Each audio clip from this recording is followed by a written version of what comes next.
Sir সকাল সকাল এক কাপ ফ্রেশ চা দেবো? না, চা লাগবে না। দেখো কে কলিং বেল দিচ্ছে, দেখে আসো।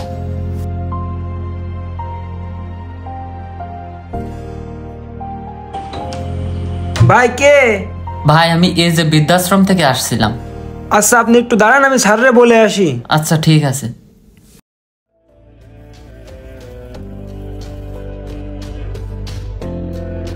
স্যার এই যে বৃদ্ধাশ্রম তো একজন আসছে। ওহো, ওখানে তোমার বাবা থাকে, যাও ভিতরে আসতে বলো ওনাকে। জি স্যার।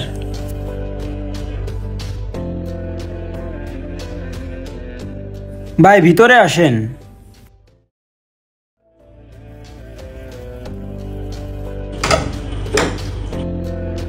ভাই আসসালামু আলাইকুম। ওয়ালাইকুম আসসালাম।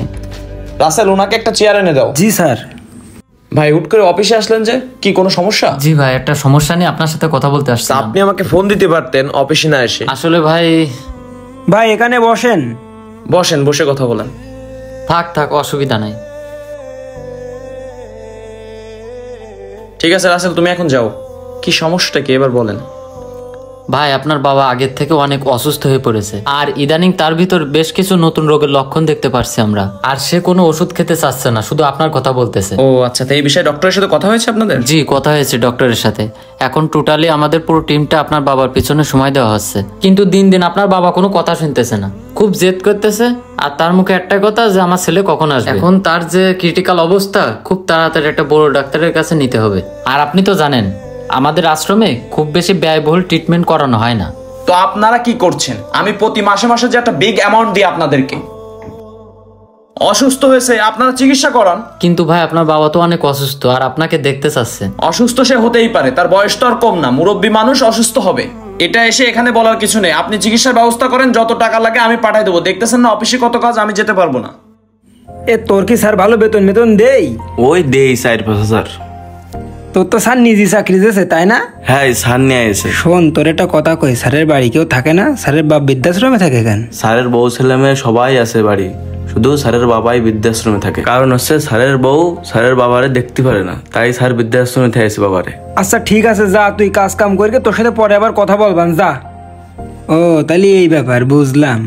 ভাই আমার মনে হয় এই মুহূর্তে আপনার বাবার পাশে থাকা আপনার খুবই আপনি প্রয়োজন। তো দেখতেছেন যে আমার অফিসে কত কাজ, এই মুহূর্তে বৃদ্ধাশ্রমে যাওয়ার আমার কোনো সময়ই নেই, বুঝতে পারছেন?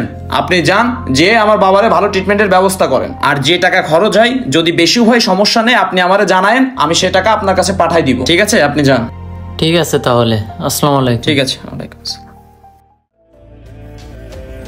ও ভাই, স্যারের বাবাকে আপনাকে বৃদ্ধাশ্রমে থাকে? হ্যাঁ, আপনার স্যারের বাবা তো আমাদের বৃদ্ধাশ্রমেই থাকে। আমাকে স্যারের তো মেলা টাকা পয়সা, তা আপনাকে বৃদ্ধাশ্রমে রেখেছ কেন? ভাই যাদের টাকা পয়সা থাকে তারাই বাপ মারে বৃদ্ধাশ্রমে রাখে। আপনার আমার মতো গরিব মানুষ মা বাবারে বৃদ্ধাশ্রমে রাখে না, বরং নিজের কাছে রাখে। ও ভাই তা চা খেয়ে যান। আরে না না, সমস্যা নেই, চা খাবো না। আচ্ছা ঠিক আছে, যান তাহলে। স্যার আপনার এক কাপ চা দিই? না, চা লাগবে না। কিছু বলবা? প্রায় তো 3টে বেজে গেছে। তাই কি? আমার আজকে একটু ছুটির দরকার ছিল। আর ওই যে নতুন যে ছেলেটা নিয়ে আসছেন না, আমিও সব কাজ কাম বুঝে দিছি, ও সব পারবে না। ও ছোট মানুষ, অফিসে কি পরিমাণ কাজ, ও কি সবকিছু পারবে না একা? আর তোমার ছুটি লাগবে কেন? স্যার আমার বাবা অসুস্থ, বাবারে নিয়ে ডাক্তারের কাছে যাব। ও আচ্ছা, ডাক্তারের কাছে নিয়ে যাবা তোমার বাবারে? জি স্যার, ডাক্তারের কাছে নিয়ে যাব। তোমার বাড়ি আর কেউ নেই তুমি ছাড়া নিয়ে যাওয়ার মতো? না স্যার, আমাদের বাড়ি আর কেউ নেই। কিছুদিন আগে আমি একটা ছোট মেয়ে বিয়ে করেছি, ও নিজেই রাস্তা পার হতে পারে না, ওর সাথে যে বাবারে পাঠাবো ও তারাই যাবে না। শোন, আজকে যাচ্ছিস যা, কিন্তু প্রতিদিন বাপের অসুস্থতার কথা কয়ে ছুটি চালি কিন্তু ছুটি দিতে পারবো না। না স্যার, এ কথা বলে আমি মানবেন না। আমার চাকরি থাকলেও ভালো, না থাকলেও ভালো, আমার বাবা যেই কয়দিন অসুস্থ হবে আমি আপনার কাছে সেই কয়দিন ছুটি নেব। ও স্যার শোনেন, আপনার এই জায়গায় যে পরিমাণ লোক আসে, আপনাদের চা গুটা চামচামি শিখেছি, তা আমি যে সাদ্দাম মোড়ে দোকান দিই তার ভাতের অভাব হবে না। আচ্ছা শোন, বাপের প্রতি ভালোবাসা আমারও আছে, সবারই আছে। বাপের প্রতি ভালোবাসা নেই কার, যাচ্ছিস যা, সময় মতো চলে আসিস। জি স্যার।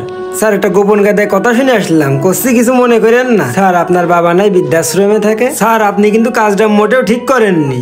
আপনি কিন্তু আকাশতে নিচে একটু পাশ করে পড়েননি। আপনার ওই বাবাই কিন্তু আপনার এই দুনিয়ার মুখ দেখাইছে। আপনি একটা কথা স্যার চিন্তা করে দেখেন দিনি, আপনি যখন ছোট ছিলেন, আপনি যখন অসুস্থ হইতেন, আপনার এনে হাসপাতালে কে দৌড়াইতো?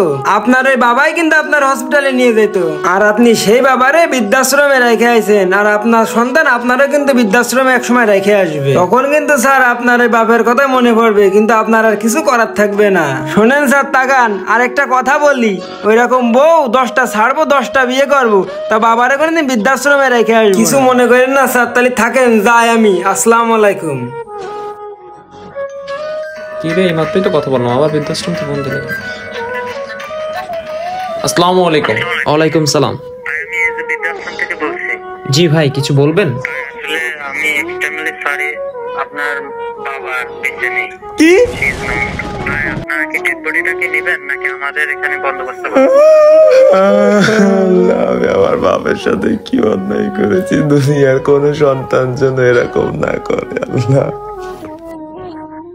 বৃদ্ধাশ্রমে তাদেরই থাকার কথা ছিল যাদের কোনো ছেলে মেয়ে নেই, কিন্তু বৃদ্ধাশ্রমে গেলে দেখা যায় ভালো ভালো পরিবারের মা বাবা থাকে বৃদ্ধাশ্রম। এই সমাজের যে সমস্ত ছেলে মেয়েরা বৃদ্ধাশ্রমে রেখে আসে মা বাবাকে, সেই সব ছেলে মেয়েদের কোনোদিন যেন ছেলে মেয়ে না হয়, কোনোদিন যেন তারা বৃদ্ধ না হয়, তারা এই সমাজের একটি আস্ত কুলাঙ্গার। কিছু অভাগা সন্তান জানেন না যে তারা তাদের মা বাবা সেবা না করে তারা দুনিয়ার পর থেকে জান্নাত হারিয়ে ফেলছেন।